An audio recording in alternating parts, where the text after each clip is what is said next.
spending a lot of money to create false narratives, they place the blame on Eisenhower. And supposedly in 1954, actually Eisenhower ordered an invasion on Dulce underground base to take out the Greys. So, he wanted to win the war, and we didn't win the war. So, that's just, that enough is a lot to wrap our heads around. And where's the proof of that? Well, geoengineering, look at all the indoctrination. If you look around, we definitely have not been the land of the free.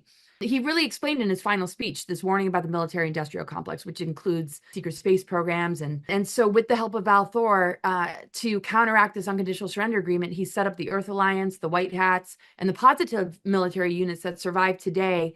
So my book describes my agreements with the Eisenhower administration and my guidance during that time from a galactic level, and that the Guardians wanted to bring me in to incarnate into this family to help blow the lid off, along with a lot of many other advanced souls like yourself and others that are, holding platforms that are open to these, greater conversations that each carry a specific mission.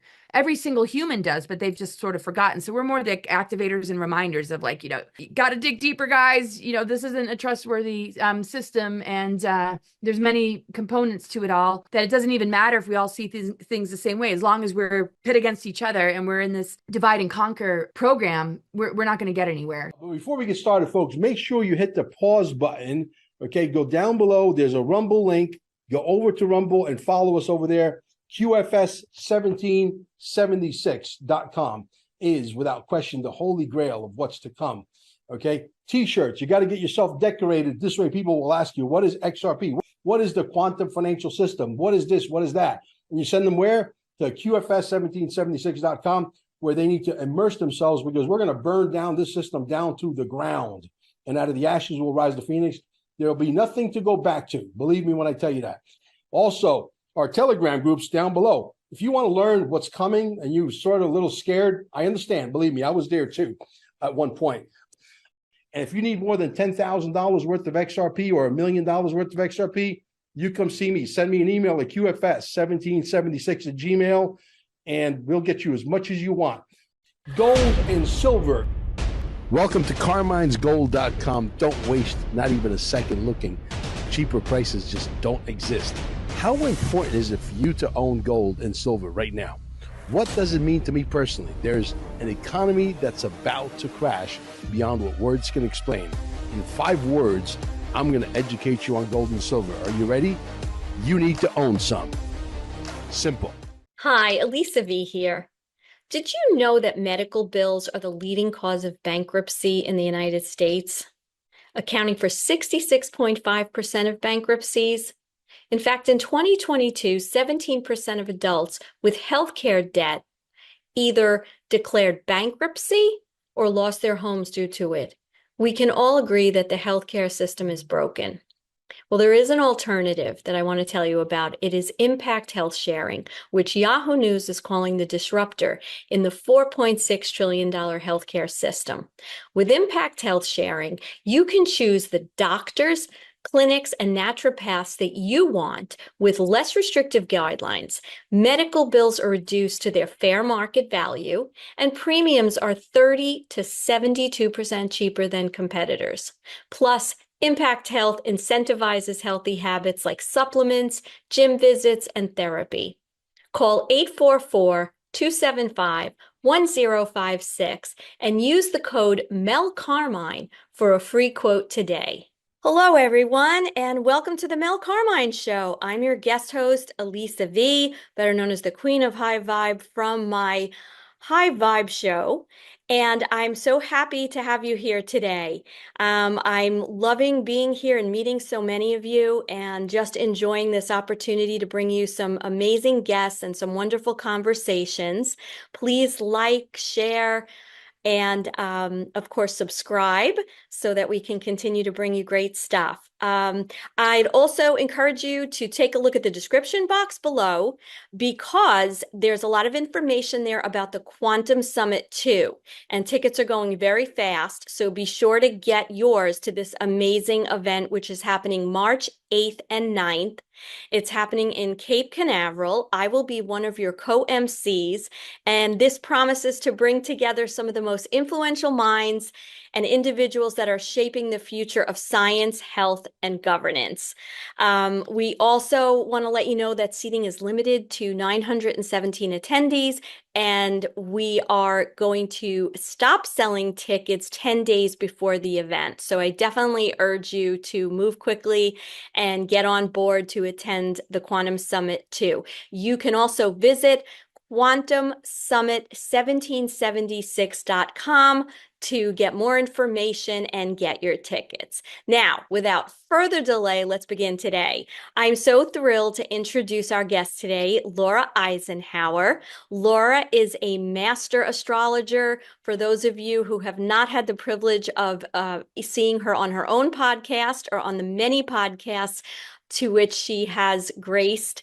And she is also great-granddaughter to 5-star General and 34th President Dwight D. Eisenhower. She has become such an amazing force in the spiritual community, featured on many podcasts, and her experiences are just incredible when it comes to her knowledge and her ability to tap into what's going on spiritually on this earth. Welcome, Laura. Hey, Elisa. Great to be here. Thanks for having me. Yeah, I'm so happy to have you here. And I'm not sure if many people realize, but you are also a published author. You have a book that was that's out there called Awakening the Truth Frequency into the Unified Field. And I do hope we can get into some of the amazing things that are in this book, because your experiences, your knowledge, and just your overall general just way of explaining where we're going, you know, here on Earth and with Ascension and so many other important aspects of our lives. You're just such an expert. So where do we begin? Where do we begin? I want to ask you a question. I want the audience to know a bit about you and the historical perspective that you bring from your research and your very unique background experience when it comes to your great-grandfather's administration and the Galactics. To go into all that? Yeah, let's just get into Oh it. my gosh.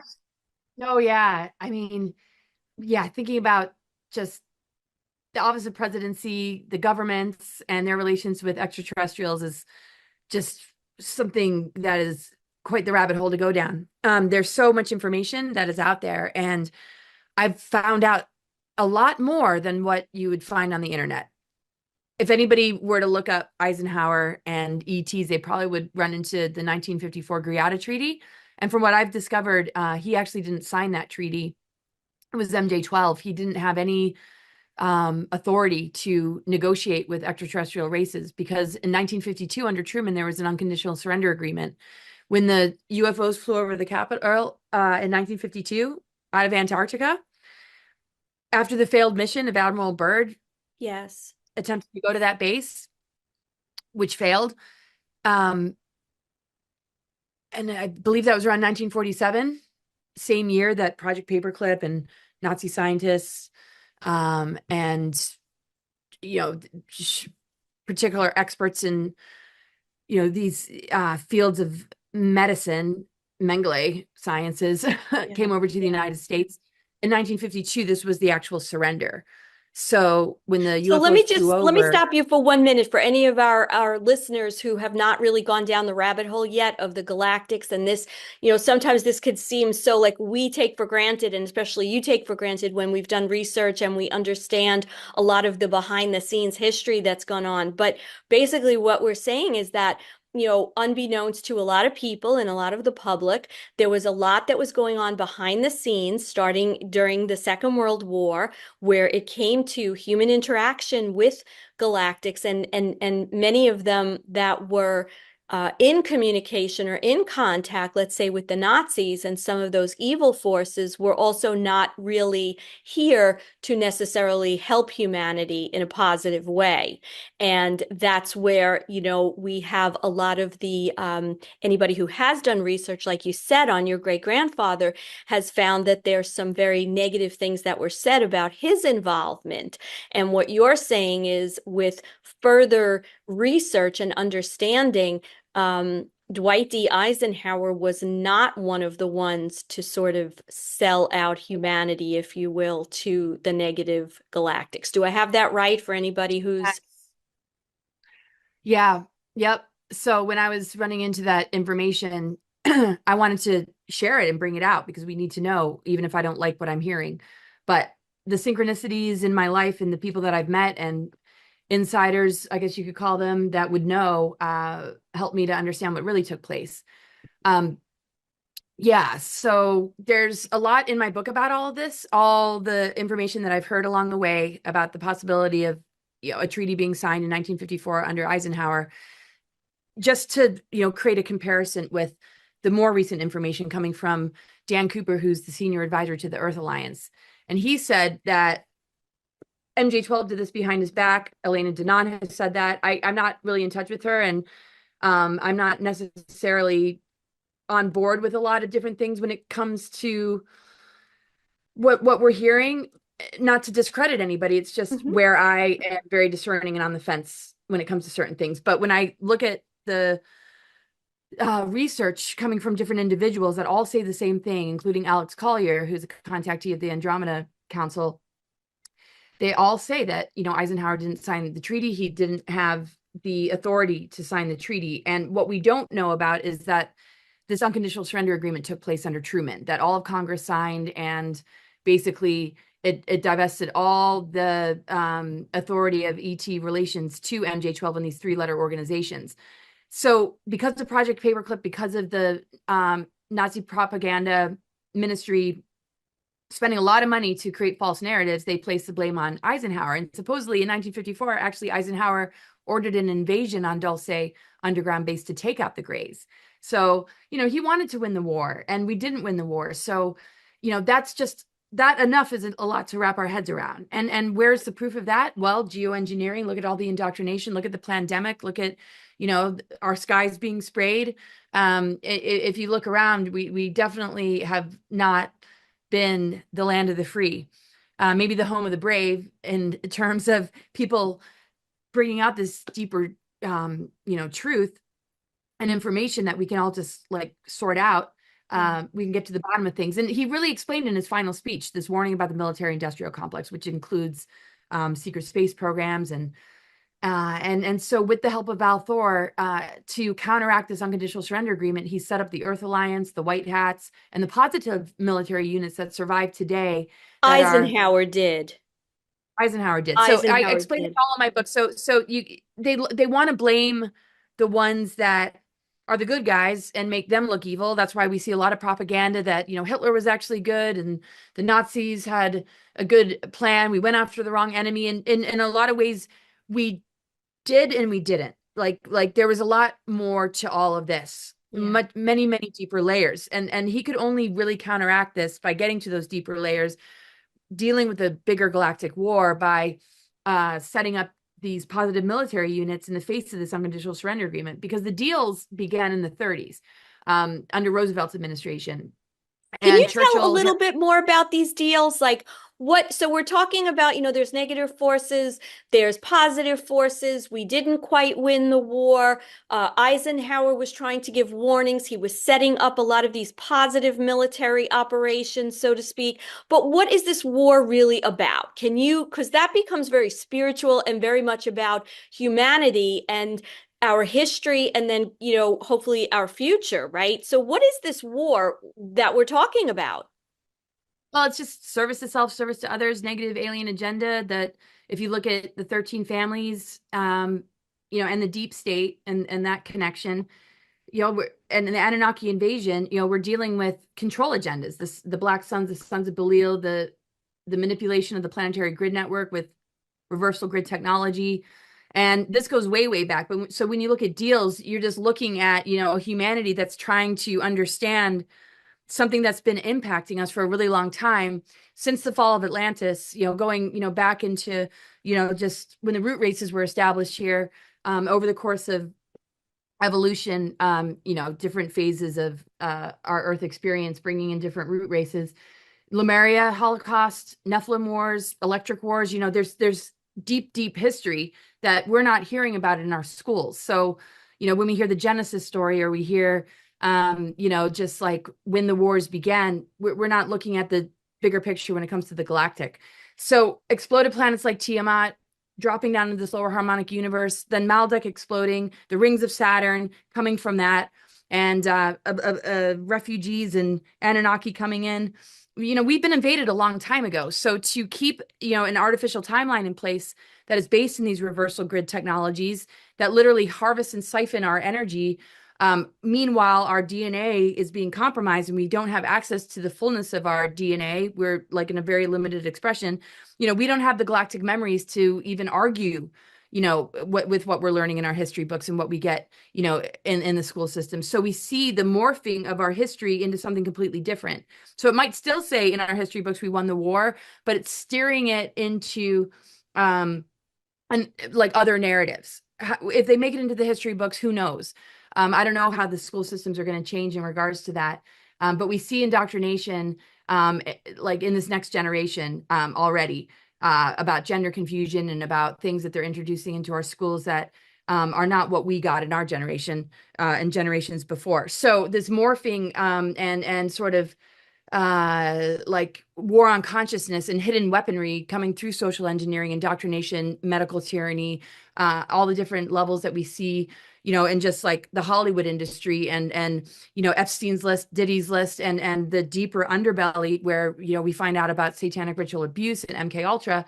Yeah, that's the bigger war. That's the bigger war. So he had to address that bigger war, because as long as we're not addressing that, they're going to pit us against each other by funding war, both sides of war, and political parties. And so he was almost like the last president before, we started to see the grooming and the just more government control over the leaders, that are owned by these three-letter organizations. So he briefed Kennedy. Kennedy got assassinated, and that's just a whole other thing. And we've slowly seen like this warning, something that is like, yes, now we're dealing with this, and it's also a warning about this propaganda, the rewriting of history, that we have to be a knowledgeable and aware citizenry, and if we're going to be knowledgeable and aware, we're going to have to take it upon ourselves to dig really deep. So my book describes my agreements with the Eisenhower administration and my guidance during that time from a galactic level, and that the Guardians wanted to bring me in to incarnate into this family to help blow the lid off, along with a lot of many other advanced souls like yourself and others that are, holding platforms that are open to these, greater conversations that each carry a specific mission. Every single human does, but they've just sort of forgotten. So we're more the activators and reminders of like, you got to dig deeper, guys. This isn't a trustworthy system, and there's many components to it all, that it doesn't even matter if we all see things the same way, as long as we're pit against each other and we're in this divide and conquer program. We're not going to get anywhere. So it's vampiric. The deals with the ETs that were more established before the Second World, around the Second World War, had to do with abductions of humans in exchange for technology. Now, if you look it up on the internet, it's going to blame Eisenhower for that. In actual fact, he counteracted it, and it was MJ-12. So he lost control because there was 20 levels of top secret above the president, then 28 levels. So he had to have Val Thor help advise him so he could begin to set up these positive units to begin to turn all this around. And it's just like, so... So and tell everyone about Val Thor, just because you've thrown that name around. And of course, you and I know who this is, but maybe just very briefly, just so much. Yeah. So Val Thor is a being from Venus and came in with the craft called Victor 1 with his team. And if you look it up, he put Val Thor in the Pentagon for 3 years on VIP status and began to work with him about like how to help humanity. Like they worked together with Nixon and him and anybody else that was on the side of, the human race waking up. And it's funny because they took Nixon down too, right? Well, I mean, they vetoed, and like the shadow government, didn't make it possible for this to become public, for the help of Val Thor to become public knowledge as far as what we've been up against. He advised the Eisenhower administration and warned the Eisenhower administration about the Greys and the Nordics. So we hear that first contact that the Nordics warned us about the Greys, and that they went for the Greys. They made a deal with the Greys and they turned down the Nordics, and that's actually not what Dan Cooper says. So I present it all in the book for the reader to discern, because I'm not here to push a narrative, right? I'm like, okay, I heard this, I heard that. It's all here. What do you guys make of it? And the reason I align mostly with Dan Cooper is because it makes sense. If there was this flyover, it makes sense that in 1952, there would have been an unconditional surrender agreement after Project Paperclip, Project Mockingbird, all these different MK Ultra projects, Montauk Project, all the different levels of secret space programs we don't hear about. We only hear about NASA. When you hear about it, this from the SSP whistleblowers, survivors, MK Ultra survivors, SRA survivors, people that, lived through this and know this firsthand, that's where I feel I get the bigger answers to these questions, and so how does that line up with what these particular individuals have said? Because Gerald Light and others, and that I mentioned in my book, talk about Eisenhower being at the meetings, but not necessarily signing the agreements. Then I hear from some people, those were forged, those were all planted. There's a lot of disinformation and a lot of plants. And then I meet Dan Cooper that takes it to a whole new level, saying that, there's layer upon layer upon layer, because this is what they don't want us to know.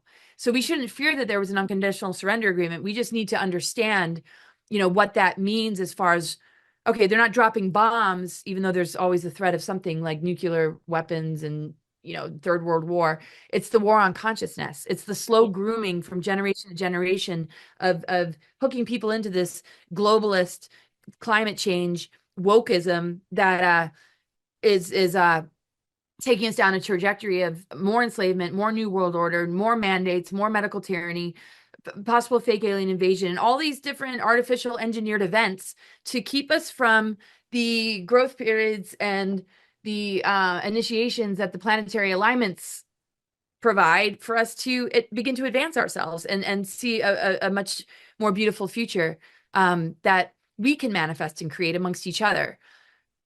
So we're all born with like dreams of what we want for our lives and what we want for the future. But if it gets hijacked, if we get infected by these narratives or these psyops and fear tactics and trigger events, we're just going to miss the mark, and we're just going to be shuffled over, there. And that's why there's censorship, because it's we, the people, that are going to overthrow the deep state. Now that there's a shift with this election, it's a lot more hopeful for, all of us to be able to do what we came here to do without, own nothing and be happy and be locked in your house perhaps again and take this and that into your body. But we have to hold this administration accountable. As positive as it might seem, we can't have somebody else save us. We can't expect that. We need to hold them accountable to, where we feel our boundaries coming up, and anything that might be introduced to us as a populace, and find more sovereignty amongst ourselves so that we can, stay on top of things and not just buy into whatever bait. I'm feeling good about things in this shift, but I'm never one to trust anything outside of myself. I think that's the ultimate lesson for humanity, is make sure that these governments are serving the people, and that the government structure is, which I feel is beginning to crumble. We're not just draining the swamp of DC, it's also City of London, it's also the Vatican, it's also the tentacles that spread to every pillar of society, education, medical, religion, a lot that's hiding, behind the leadership in the world that is very dark, where pedophilia, human trafficking, and money laundering and drug traffic, just like on and on and on. So all that's coming to the surface to crumble, to purify, so that, the real system that's in alignment with cosmic and natural law can come into place. And let's just hope that we're seeing that in the world. But if we're not, let's make that happen amongst ourselves. We can do that. And so Val Thor, he kind of went rogue. He's from Venus. Some say he's Palladian. Some say there's so much different information out there. That's kind of why I just put it all down in my book. And the reason it makes sense, again, that we would have signed an unconditional surrender agreement and Eisenhower lost control is because the office of the presidency is not the deep state. They have deep state players, though, who have taken office. And that is the morphing and shifting that we've seen when we see people running that are on the Epstein list, are involved in, very, very, dark activities that survivors are calling out, because they say, like Kathy O'Brien, they're saying it, like, I was abused by this particular president, like Ford or Clinton. Not just the Monica Lewinsky scandal. It's like there's way more It's so there. much And deeper. Yeah.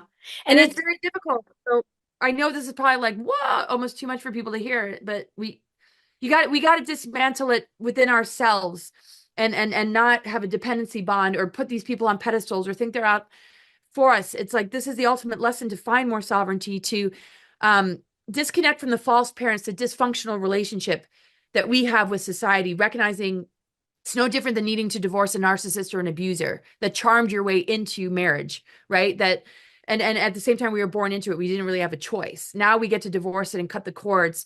And even though that's a dark and difficult process, not knowing what to trust or what to grab onto, that's your chance to fall back on yourself. Find that inner strength to know that you've got everything you could possibly need to manifest and co-create a much more beautiful future. But we're all going to need to come together. We need each other. If we fall for the divide and conquer, we're fragmented in these vampiric energies. That's all they want, because they want to feed on us. They are not the powers that be. We are. They stole the power in order to engineer these timelines that literally are duping us for their gain, and starving us from resources for their gain. Absolutely. There's a quote I took from your book, which I think kind of says, very succinctly what you've been saying.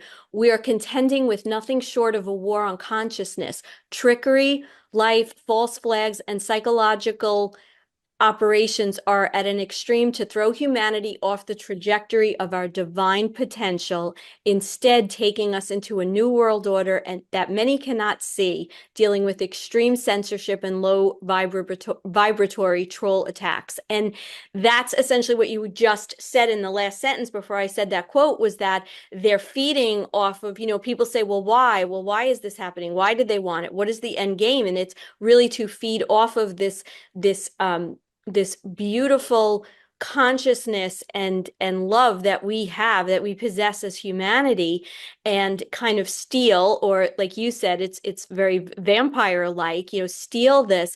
And what's happened is, I couldn't agree more that so much of the power that they took from us, we were tricked into voluntarily giving it. And now we're at a point where hopefully we see with this great awakening that between people like yourself, people that are out there sort of on the front lines, people that before you, like Alex Collier and some of these other people who went out and were not only put themselves in danger, right? Because at that point, the deep state people thought he was, potentially crazy, and these ideas are so nuts.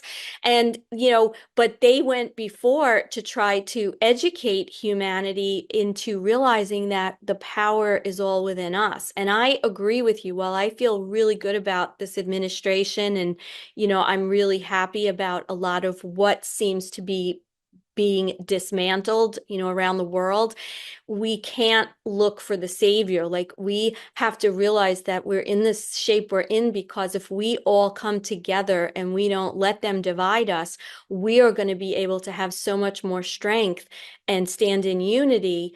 Just not even understanding the power we have. Like, one of the things that I'm so passionate about is just, understanding. You have to understand before you can actually practice, but understanding how we can control our own vibration, the energy that we're in, what we live in, how we send that out to the collective. And when we start taking more control, we start, it's not a coincidence that we feel better, our health is better, we are more creative, we're able to just give more and receive more. And I think that's what they've, if we want to really just bring it down to like a very low level, that's kind of what we're talking about here, how we need to stay in control of ourselves and protect our own thoughts and go to our gut and go to source and our higher self about all of these things. Would you say that that kind of is kind of advice we need people to kind of understand, go within and embrace that power?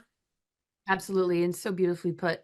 Yeah. And all these complexities that, I'm trying to describe, it really comes down to that, because there's a bombardment. We're dealing with a constant bombardment through our devices, through what we view in the news, I'm not just talking about mainstream, even what we would call alternative news. Right. There's just a lot of people just trying to find answers, and there's information overload.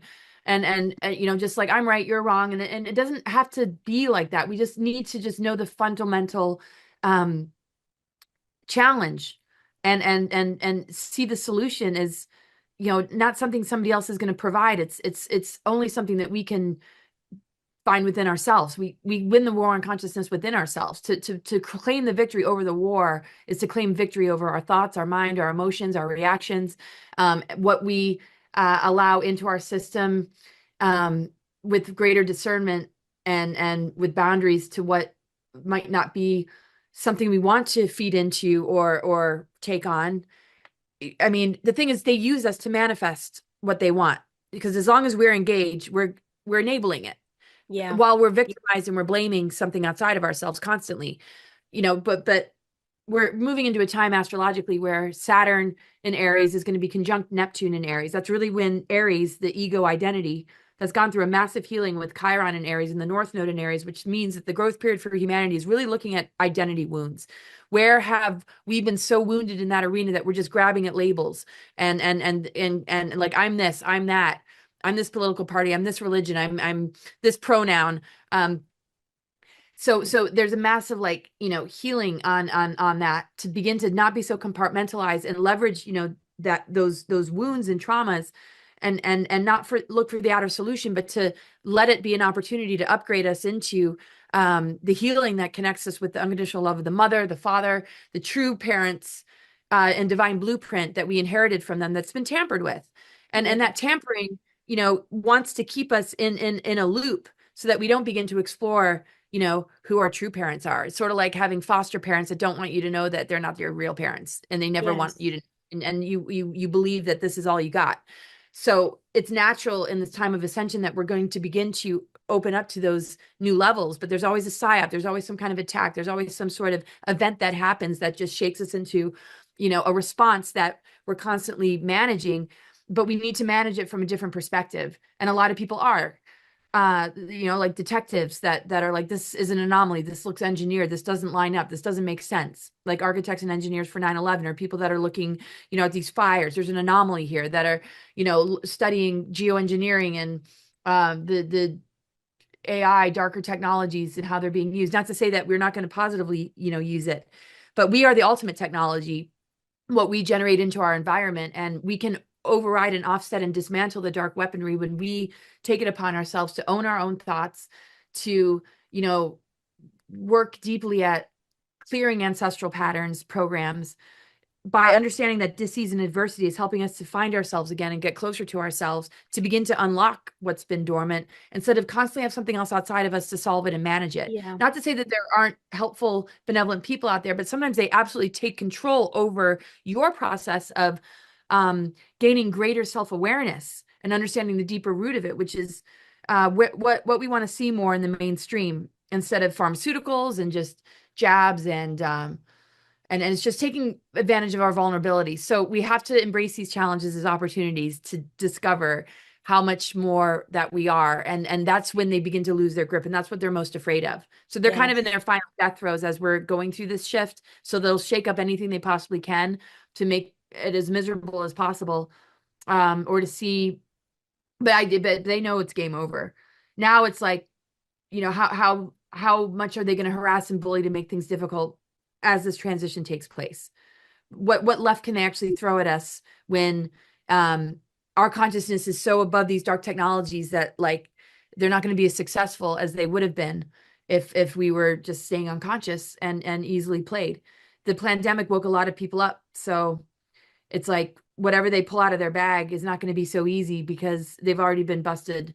And there's a lot of people that it hit close to home and some, they're still going to hold on, but it's like a sinking ship. Where is that really going to take you? You can defend your captors. You can defend what you decided to do all you want, but there's going to be an eventual breakthrough that'll steer you in a direction where you see people thriving, where you see sound healing technology or like therapies and all the stuff that's already here. You'll see like, wow, I'm missing out. Like this is where the high vibes are. Why am I over here getting more and more toxic, getting more and more entangled, and because that's falling away, it's going to fall away within people, and that's collapsing within people to then reroute.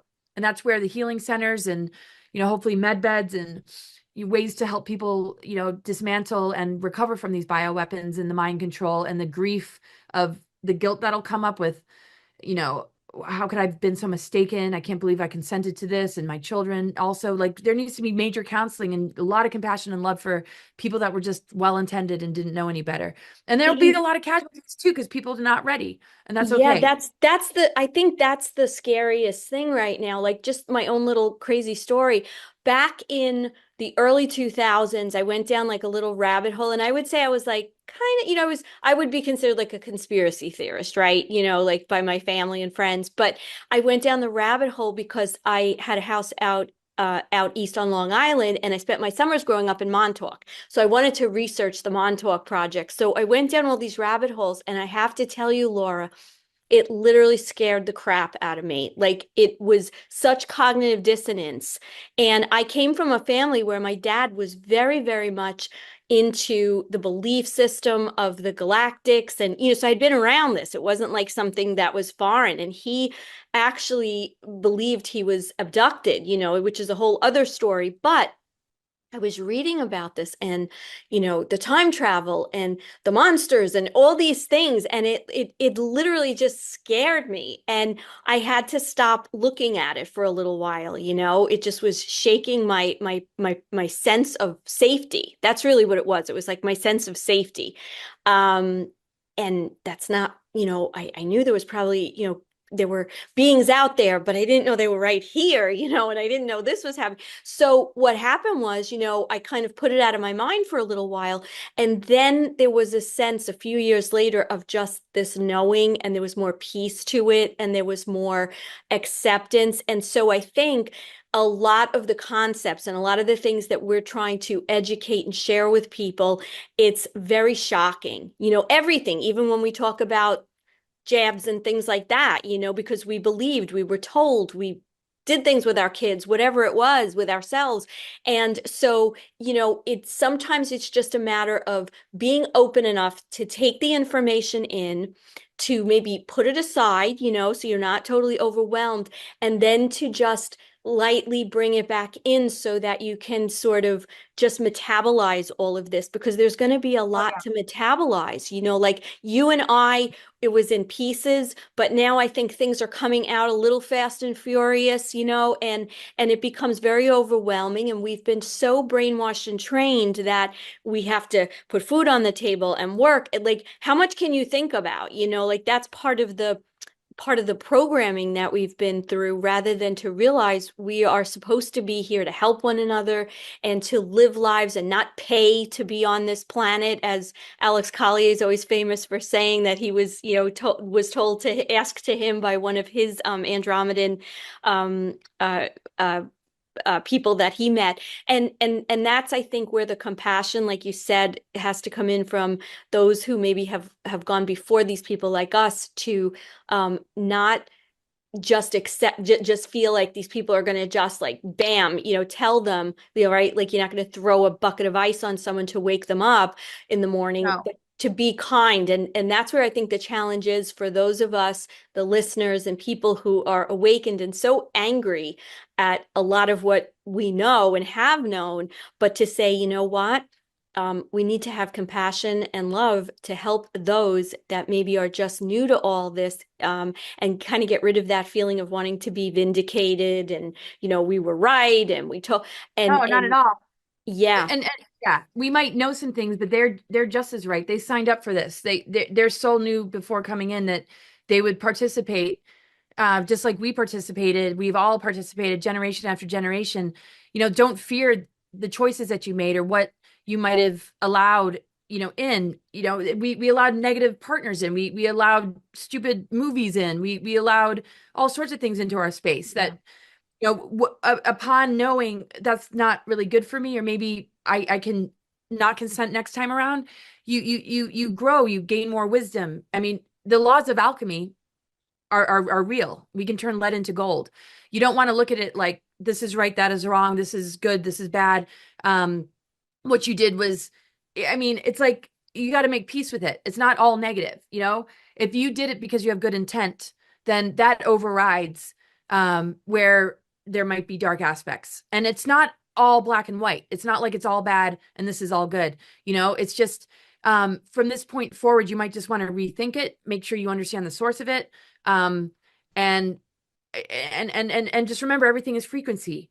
It wants to link you into like an antenna into a lot that's coming at us, and it just makes it easier to be like hooked in, because there's something about certain particles that are in those you know, jabs. But it's also what we've been breathing in our environment. It's also been in our food.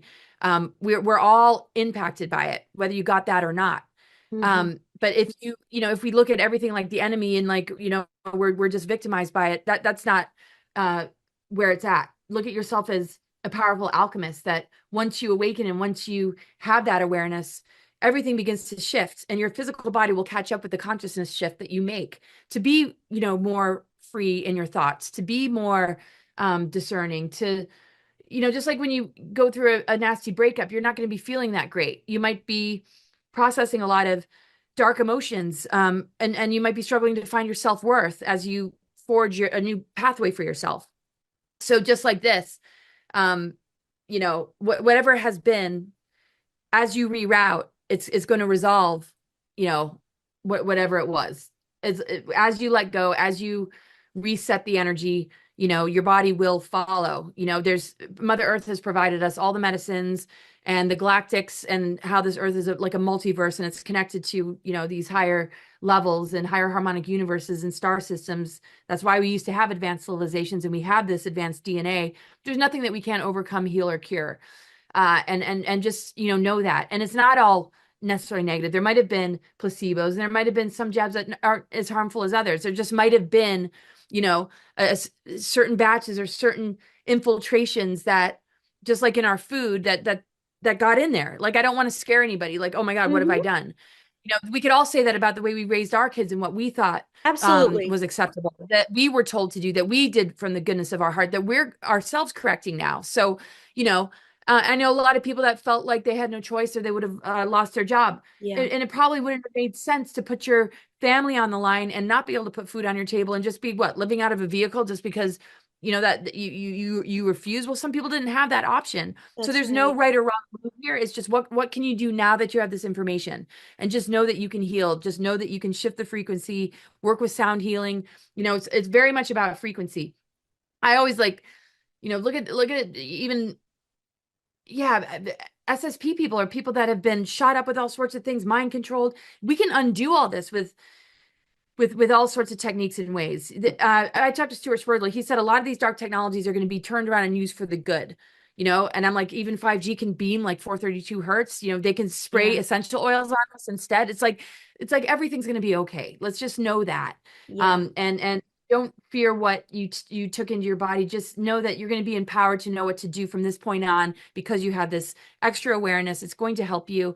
And just bless your body with, like, you know, the heart and the intent that you held to, so beautifully said, and so, you know, so full of love. You know, and when it comes to the subject of ascension, and just there was just a couple of more things I wanted to cover, because I know we're going to have to stop soon, but you know, you describe it as awakening, embodying, and advancing ourselves beyond the limits of the personality matrix and inverted systems. Can you talk to that for a minute? Yeah, well, like an inverted system, again, I always look at it like a partnership. We're in relationship with creation. There's this system, though, that we're in a dependency bond with, and it's inverted. It's digressing us. It's not helping us to awaken. It's not helping us to heal. It's definitely, we see a lot of, you know, naturopaths and Chinese medicine practitioners, a lot of health food stores. So, you know, we're seeing that, like, all that's available. It's right under your nose. The difference between going to McDonald's and going to, you know, a health food store is your choice to make. So in every moment you get to choose, you know, the positive timeline, because you're making the choices for yourself to be a healthier person in your thoughts, in your mind, and how you take care of your physical body, in the resources that are available in the Mother Earth that provides for us. So, you know, the inverted system is just the commercials that you see. It's just the programming. You can just switch that off at any time. You do not have to participate in that. Even though we're not completely out of the woods, though, we still have to pay bills and we still have to worry about the roof over our head. And there's still, you know, some of it. Once you determine that, you know, you're free from it, though, the rest of it's going to, you know, begin to follow. So divorces are never that easy. Some are easier than others. So everybody's in a different level as far as how hooked in they are and how messy that divorce and breakup is going to be. Some have a lot, you know, to, you know, untangle from, maybe in their careers, you know, their what's in the bank and what agreements they've made and how entangled they are. But, you know, look at people that survive hurricanes and forest fires that have to start from scratch. So, you know, we have it in us to bounce back and regenerate. That's part of the laws of creation, death, rebirth, alchemy, transformation. We die many, many times in this physical vessel. Uranus is the great wrecking ball. It tears things down and we need to rebuild. So once we do that in our own consciousness, the physical will catch up. And that is how we're cutting the cords and moving in this different direction. Because anything that's pulling us into more toxicity, more negative thought forms, more outward solutions that make us feel a little bit more out of our control, but it's up to the doctor to decide for us, you know, begin to ask yourself, can you work with somebody who's co-creating this healing journey with you, who honors what your thoughts are, what your intuition is telling you when you don't feel right about taking something and they're pushing it on you saying, you know, this is what you need to do, you know, begin to say, I want to break that relationship. I want to work with somebody, you know, who helps me to get to know myself better, that, you know, like, and there'll be more of that in our society. So you have to know your self-worth. You have to know, you know, that you have choices in every moment to walk away from friends that don't see you for who you truly are, that make you feel less than, or you have to just fit in. Relationships that undermine you, where you feel silenced or trapped or controlled. You feel it, you know, like in every sector of our society, which the chart shows with the 12 houses and the 12 zodiacs and now the 13th, in each sector of your life, where do you need to make change? Where do you feel confined, trapped, stuck? And begin to work on that and move beyond that. Because all the pillars of society, every house in the zodiac has been infiltrated to a certain degree with something that digresses us or vampires off of us. And some houses in areas of our life we're really shining and we're really, you know, excelling. Maybe when we go on a trip or go to a sacred site or go to an event or, you know, take some time for ourselves, you know, but then we go back into this life that we might not feel in agreement with. Where can we pull ourselves out of that and begin to do what we love to do and what we're passionate about, and figure out a way to, you know, manifest abundance and find community, you know, that will help support that process. So you might have one foot in both worlds for a while, and that's okay. Yeah. Just with grace and ease in every moment, you know. Saturn rules hair growing and grass growing. If you sit there and stare at it, nothing's like happening, but it is, you know. So every single day that you invest in healthier choices and something that shifts you in a more positive direction, you'll see a lot of progress that has been made that you don't want to just feel like is not being made just because it's not happening overnight. Be just gentle and patient with you. We're all going to get there. Let's all support one another, hold each other's hands, do the best we can to step it up and our love and support for one another. And we'll see that the universe really has our back, that the miracles, magic, and synchronicities are there when we answer to our soul, instead of this reward punishment system that really doesn't have any true security or stability. It gives us a false sense of stability and security that you're going to find even greater security and stability within yourself when you take that leap, you know, but move at a pace that is comfortable enough. And the thing is, if you don't and you stagnate, usually events will transpire to help redirect you, that you might confuse as being a misfortune, but trust it's an upgrade. Like, you know, trust the events that happen in your life and try and find a perspective that's empowering for you so that you notice the synchronicities that support your growth versus the things that reinforce the fear, the panic, and the misfortune that you might project upon it. Yeah, you know, I love the analogy that you gave about divorce. You know, as a coach who helps people get through a divorce myself, one of the things is like when you said the foot in one world and in another, and it's, if you think of it like a divorce, you're moving from one way of living to another, and most of that, there's going to be a lot of physical changes, right? Maybe where you live, maybe who you're living with or not living with, maybe the way you're paying your bills, etc. But emotionally, you're also, and what I try to work with people to understand is that part of the battle that you're getting through with any divorce or separation is learning to rely and trust yourself more than anything, and to be patient with yourself and not be in that, like you said, the feelings of lack or the vibration of fear. And with looking at it more empowered, which I think is the same, analogy to be drawn with this whole idea of ascension and awakening, and, just in general, right? That affects our whole lives, not just a specific event like divorce or separation, but that you said it so beautifully that, we have to be patient and kind and take things, according to how we're being led to go, and just to be open to what is around, because everything usually presents itself. It's just whether or not our eyes are open enough to see it and then embrace it in some way. Yeah. This has been Right. I'm so happy to have had you here today, Laura. And I want you to tell everyone, how can they get in touch with you or follow you? Yeah, thank you so much for having me. Okay, so cosmicguide.org is my website. You can find my Telegram channel, my Instagram, my Facebook, and my YouTube that I'm trying to rebuild, that I don't really post on very often, but definitely, sign up for that.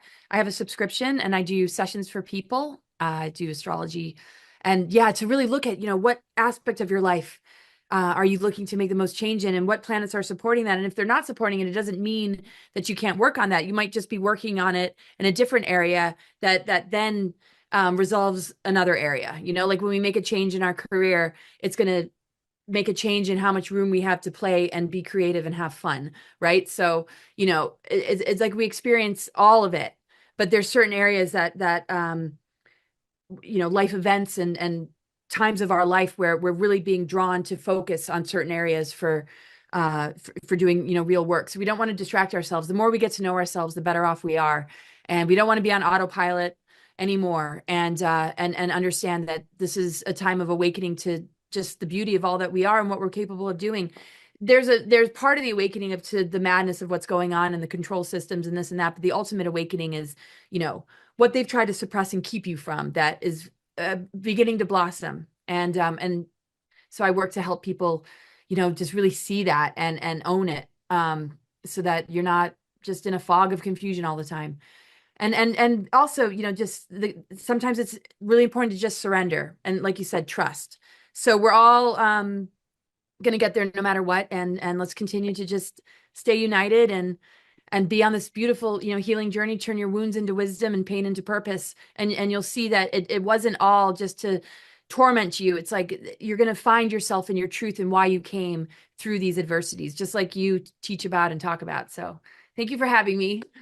Thank you so much. And to our audience, thank you so much for being here today. Till next time, wishing you a high vibe day, and to just stay in those energies of love, abundance, and joy, and everything will start to manifest the way you want it. Bye-bye. Bye. Welcome to Carmine'sGold.com. Don't waste not even a second looking. Cheaper prices just don't exist. How important is it for you to own gold and silver right now? What does it mean to me personally? There's an economy that's about to crash beyond what words can explain. In 5 words, I'm going to educate you on gold and silver. Are you ready? You need to own some. Simple. Time is of the essence as the walls are closing in. This crash is visibly in motion right now. Don't kid yourself.